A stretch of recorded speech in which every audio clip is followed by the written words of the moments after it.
વાત કરવી છે ખજૂરભાઈ વિશે. આમ તો મારો વિષય લોક સાહિત્યનો છે.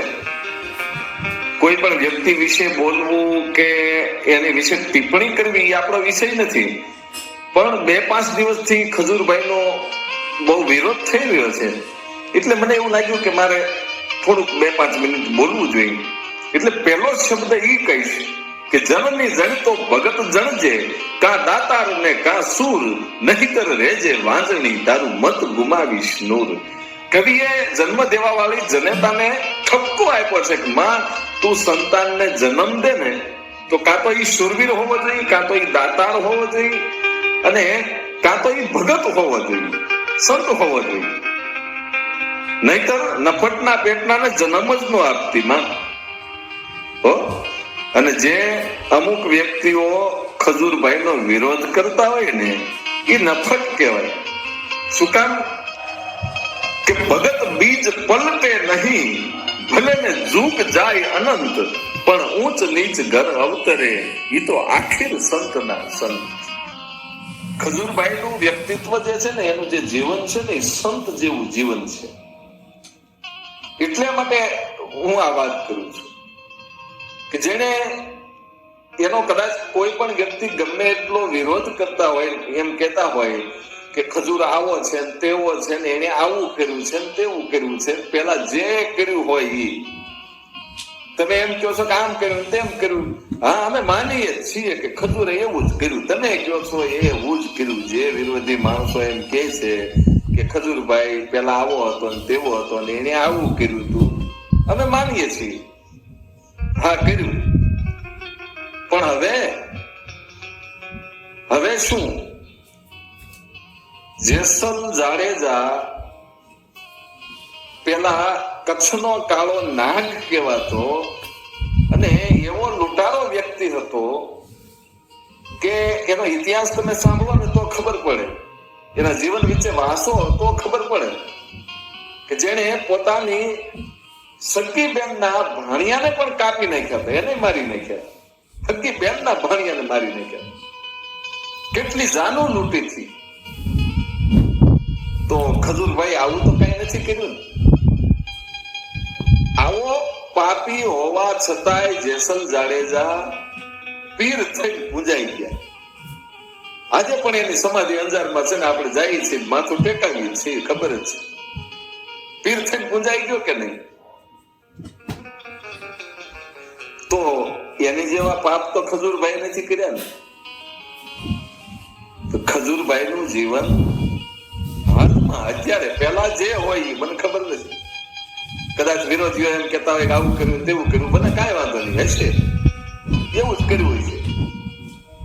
પણ હાલમાં ખજૂરભાઈ નું જીવન સંત જેવું છે.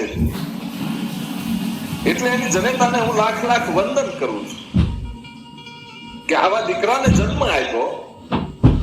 અને વિરોધીઓ બધા ગમે એટલો વિરોધ કરે પણ એનું પન્નું હાલવાનું નથી. કારણ કે અમુક વસ્તુ એવી હોય કે એનું થોડુંક હાલતું ધીમું પડી જાય ને, એટલે પછી વિચાર કરે કે હવે કાંઈક તો કરવું પડશે ને, નવું લાવવું પડશે ને. પબ્લિકને નવું જ ગમે છે. નો બોલવાનું બોલો અને નો દેખાડવાનું દેખાડો, એટલે પબ્લિક તમને જોવાનું જ છે. અને પબ્લિકને રસોઈ એમાં જ છે. પણ પબ્લિકને ખબર એ છે કે સાચું કોણ છે ને ખોટું કોણ છે. એટલે વાત એવી છે કે તમે ગમે એટલો વિરોધ કરશો ખજૂરભાઈનો તો એને કાંઈ ફરક પડવાનો નથી. ખજૂરભાઈ એની સામે એક પણ શબ્દ નહીં બોલે. પોતાના વિરોધીઓ સામે ખજૂરભાઈ એક શબ્દ નહીં બોલે, એ મને વિશ્વાસ છે. હું કામ? એને ખબર છે કે બોલાતું હોય એની સામે બોલાય. નફટના પેટનાઓની સામે હું બોલવું? હું કામ ખબર? સિંહ હોય ને હાવજ, એ હાવજ હાલ્યો જતો હોય, એની ખાલી હાલ જોઈ જાવ ને તો તમને ખબર પડે કે આને હાવજ કહેવાય. એ હાવજ હાલ્યો જતો હોય, બાજુમાં કૂતરા એટલા બધા પહોંચતા હોય. આવા દ્રશ્યો ઘણી વાર જોવા મળે છે આપણે. જે ગામડા વિસ્તારમાં રહેતા હોય ને સિંહનો જ્યાં વધારે રહેણાંક હોય એવી જગ્યાએ લોકો રહેતા હોય ને એને ખબર જ હોય સિંહ હાલ્યો જતો હોય ને તો થોડાક આઘા ઉભા રહી અને કૂતરા ભોંકતા હોય, પણ સિંહ એની સામું ન જોવે, હાવજ ને એની સામું જ ન જોવે. શું કામ? એને ખબર હોય કે આવા તો ભેગા કરે, આ તો કૂતરા કહેવાય. એટલે હાવજ એની સામું બોલે નહીં, એને મારે નહીં, એની રીતે હાલ્યો જ જતો હોય, ધ્યાન જ ન દે. એમ ખજૂરભાઈ નું કામ એવું જ છે કે હાવજ જેવો માણસ છે, આવા અમુક કૂતરા જેવા ભણતા હોય એમાં એ કઈ ધ્યાન દેવાનો નથી, એને કઈ ફરક પડવાનો નથી. અને બીજી વાત ઈ છે કે જેને બીજાના આંગોડા લૂસ્યા છે ને એની આંખમાંથી આંગોડા ઈશ્વર નહીં પડવા દે. ખજૂરે 350 થી 400 મકાન બનાવ્યા છે, ગરીબોના આંગોડા એને લૂસ્યા છે, તો હું ઈશ્વર એના આંગોડા પડવા દે એની આંખમાંથી? કારણ કે બીજાનું દુઃખ ન જોઈ શકે. એટલી વાત છોડો, પણ ઈ રોડે ઈ મારા ખજૂરભાઈ હાલો જતો હોય અને ખબર પડે કે ક્યાંક કૂતરું મરી ગયેલું છે કે કોઈ પક્ષી મરી ગયેલું છે, તો એની ગાડીની અંદર તિકમ ને પાવડો હોય ને હોય જ. કદાચ એના ખિસ્સામાં પૈસા લેવાતા ભૂલાઈ જાય, પણ કોદાળી પાવડો ત્રિકમ ક્યારે ભૂલાતા નથી. એની 4 વ્હીલમાં પડ્યા જ હોય, અને ગમે ત્યાં મૃતદેહ ભાળે પશુ કે પક્ષીનો એટલે એને એ ડાપી દી. હવે આનાથી સરળ જીવન તો કયું હોય? સંત જેવો માણસ છે, સાધુ જેવો માણસ છે ખજૂર, અને આ વિરોધીઓએ ખજૂરની ખીચડી બનાવી છે. કારણ કે એનું હાલતું નથી એટલે કઈક નવું તો લાવવું પડે તો જ હાલે. વચ્ચે નતું ઓલું ભેંસનું બહુ ઉપડી ગયું, ભેંસ પ્લેન હારે ભટકાણી અને ન્યૂઝમાં 2-5 દિવસ એક ધારું ભેંસ ભેંસ ભેંસ. કારણ કે ભેંસ છે ને ઈ બીજે ક્યાંક દિવાલ હારે ભટકાણી હોત ને તો ન્યૂઝ નું આવે, પણ ઈ પ્લેન હારે ભટકાણી. એમાં અમુક વિરોધીઓ છે ને આ ખજૂરભાઈ ને પ્લેન માની ઈ ભેંસ જેવા આની હારે ભટકાવા જાય છે કે આપણું હાલી જાય એમ હમણાં. કારણ કે પોતાનું થોડુંક ધીમું પડી ગયું હોય. એટલે વાત એ છે કે બધાય પબ્લિક ને ખબર પડે જ છે કે કોનો સાથ દેવો કોનો ન દેવો, કોણ કેવું બોલે છે, કોણ કેવું વ્યક્તિ છે. હવે તમે એમ કહો છો કે ઈ 4 લાખનું મકાન બનાવે ને એ વિડીયો માંથી 25 લાખ તો કમાઈ લે છે, તો તમે એવું કરો ને, ઈ 25 લાખ કમાતો હોય તો તમે 30 લાખ કમાવો ને. તમે 4 લાખનું મકાન ન બનાવતા 2 લાખનું જ બનાવજો અને 30 લાખ કમાજો. પણ કોકને 2 લાખનું મકાન બનાવી તો દો. કોઈ દી કોઈને પાણીના પાવું છે પાયા? ઈ તો જે દે એને ખબર હોય.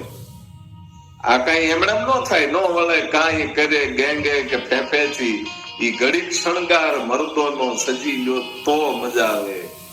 આ ખજૂર છે ને મરદ માણસ કહેવાય કે આવડી જીગર કરી કે ગમે એમ થાય આપણે ગરીબોને મકાન બનાવી દેવા છે. સરકારે નથી બનાવી.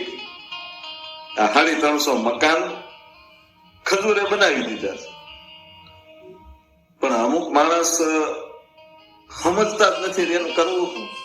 કારણ કે એને પોતાને સમજવું જ નથી. તમે જોજો કોઈ પણ વ્યક્તિ સૂતેલો હોય તો એને જગાડવો હોય તો એ જાગી જાય.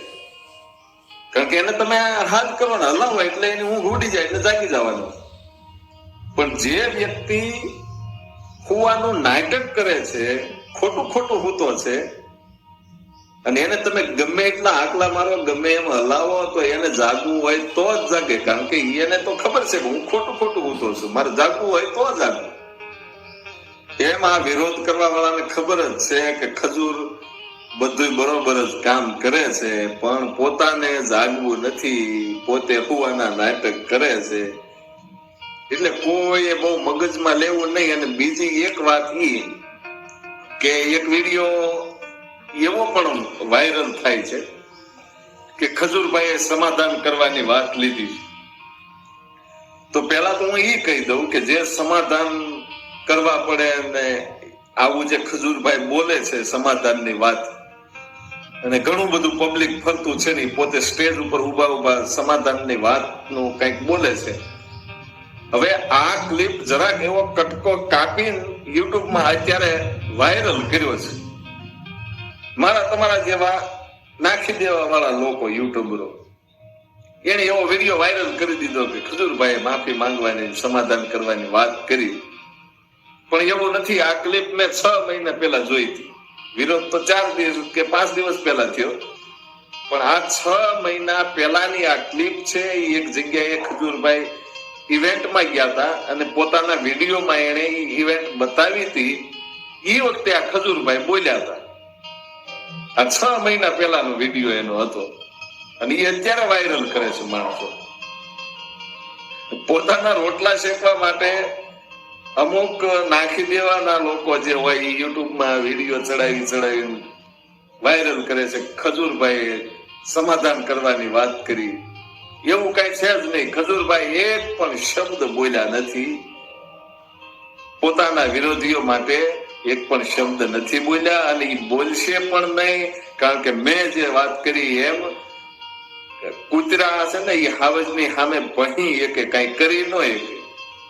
એટલે હાવજને ખબર જ હોય કે આ કાંઈ કરી નહીં શકે. એટલે આપણે એની સામે ધ્યાન ન દેવાય. હળવું હળવું આપણે જે કરતા હોય એ આપણે કરાય. હાવજ કૂતરાનો શિકાર ન કરે. એને તો 1.5 લાખની ભેંસ હોય તો જ મેળાવે. એટલે વાત એવી છે. એટલે જેને જેટલો વિરોધ કરવો એટલો ભલે કરે. આખું ગુજરાત છે ખજૂરભાઈ ની હારે છે અને ખજૂરભાઈ છે એનું જીવન હાલમાં. મેં પેલા કીધું ને અત્યારે પણ કહું કે પેલા એ માણસ જેવો હોય એવો, મને ખબર નથી તમે કહેતા હોય એવો, પણ અત્યારે એ એક સંત જેવું જીવન જીવે છે અને એને શાંતિથી જીવવા દો. ખોટે ખોટા વિરોધ હું કામ કરો કાંઈ કારણ વગર? અને કરવો હોય તો કરો. કારણ કે આખું ગુજરાત છે ખજૂરભાઈ ની હારે જ છે. ફૂલ સપોર્ટ છે. કોઈથી કાંઈ થવાનું નથી. અમુક કુતરા હોય એ ભયા કરે. આપણે બહુ મગજમાં લેવું નહીં. એટલે વધારે વાત નથી કરવી. પણ ખજૂરભાઈ માટે આટલું હું જરૂર કહું કે ખજૂરભાઈએ ગરીબોના આહુડા લૂછ્યા છે. એના આહુડા ઈશ્વર ક્યારેય ખજૂરભાઈની આંખમાંથી આહુડા આવવા નહીં દે. ખજૂરભાઈની જનતાને આપણે લાખ લાખ વંદન કરીએ. જય માતાજી, જય જોગમાયા અને ખજૂરભાઈને ફૂલ સપોર્ટ.